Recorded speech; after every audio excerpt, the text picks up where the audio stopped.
एक cup syrup और उससे 12 बच्चों की हो गई मौत। जी हाँ, एक छोटी सी दवा और सरकार और फिर विपक्ष के बीच में इतनी बड़ी झड़प हुई कि देखते ही देखते राजस्थान की सियासत एक अलग रंग और एक अलग ढंग में है वो देखने को मिली। नमस्कार दोस्तों, आपका स्वागत है भारत रफ्तार में और मैं हूं आपके साथ हरी। और आज हम बात कर रहे हैं कप सिरप की उस घटना की जिसकी वजह से इतना बड़ा बवाल है वो मच गया है। राजस्थान की सियासत में एक तरफ विपक्ष के सारे नेता जिसमें हनुमान बेनीवाल, राजकुमार रोत, गोविंद सिंह डोटासरा भी एक साथ नजर आते हैं।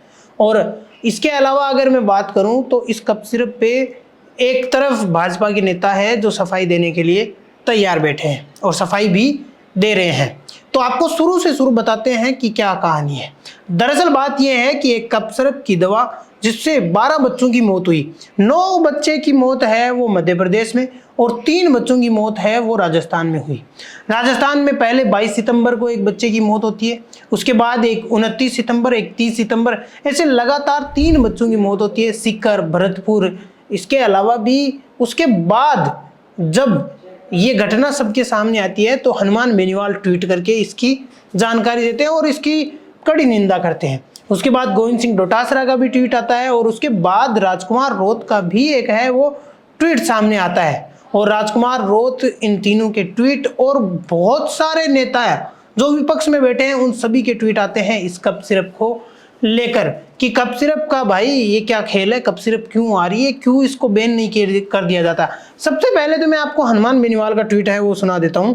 हनुमान बेनीवाल ने ट्वीट करके लिखा, कल मैंने नागौर में मीडिया के समक्ष खांसी की दवाई पीने से हुई मासूम बच्चों की मौत से जुड़े मामले को उठाया। सरकार पे अपेक्षा की कि ब्लैक लिस्टेड कंपनियों के खिलाफ ऐसी कार्रवाई, कंपनियों के खिलाफ है ना, हनुमान बेनीवाल ने जो ये बात है ना कंपनियों के खिलाफ कार्रवाई की, ब्लैक लिस्टेड। इसमें इस पूरे जो ट्वीट था ना इसमें एक नाम था ब्लैक लिस्टेड। ब्लैक लिस्टेड का मतलब होता है कि यार भाई ये इस कंपनी को कोई भी टेंडर नहीं देना चाहिए। लेकिन ऐसा बहुत बार हुआ है, सरकार ब्लैक लिस्टेड कंपनियों को है वो टेंडर दे देती है। जैसे कप सिरप की कंपनियां मान लो, जैसे हनुमान बेनीवाल ने कहा कि ब्लैक लिस्टेड कंपनियों को टेंडर दे दिया आपने। इसके अलावा अगर मैं बात करूं तो एसएससी में भी जो ब्लैक लिस्टेड कंपनी है उसको टेंडर दिया जा रहा है लगातार। ऐसा क्यों हो रहा है राजस्थान में या फिर कहीं और भी ब्लैक लिस्टेड कंपनियों को टेंडर क्यों दिया जा रहा है। और इस ट्वीट के बाद में जब गोविंद सिंह डोटासरा का भी एक ट्वीट आया वो भी मैं आपको पढ़ के सुना देता हूं।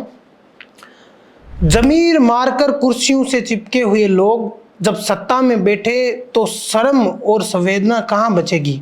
जिस माँ की गोद में उजड़ गई, जिसका कलेजा छीन गया, भाजपा सरकार उस माँ को अपने बच्चे की मौत का जिम्मेदार बता रही है। ये शर्मनाक है। गोविंद सिंह डोटासरा का जो ये ट्वीट है उसमें शुरुआती कुछ लाइन जिसमें उन्होंने जिक्र किया है कि भैया भाजपा की जो सरकार है वो तो उसी माँ को जिम्मेदार बता रही है कि भैया कंपनियों ने या डॉक्टर ने कुछ लिखित में नहीं दिया है कि भैया ये कप सिरप दे देना, जबकि माँ ने है वो कप सिरप दे दिया। माँ ने कप सिरप कहाँ से खरीदा होगा भाई साहब? खरीदा तो उसी मेडिकल स्टोर से या किसी कंपनी की हॉस्पिटल से, कंपनी की ही तो दवा होगी ना।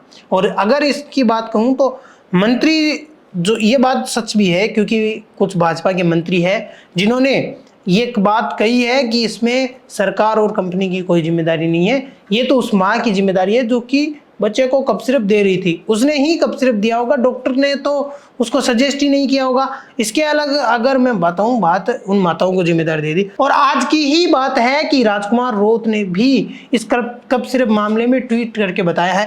राजकुमार रोत ने क्या लिखा है, राजस्थान की भाजपा सरकार ने बच्चों की मौत का जिम्मा अब माँ पर डाल दिया और दवा कंपनी को क्लीन चिट देने की तैयारी चल रही है। राजकुमार रोत, हनुमान बेनीवाल और गोविंद सिंह डोटासरा के इस ट्वीट से यही लग रहा है कि एक साथ है वो सारे विपक्ष आ गए हैं और भाजपा की सरकार पर हमलावर हो रहे हैं। धन्यवाद दोस्तों।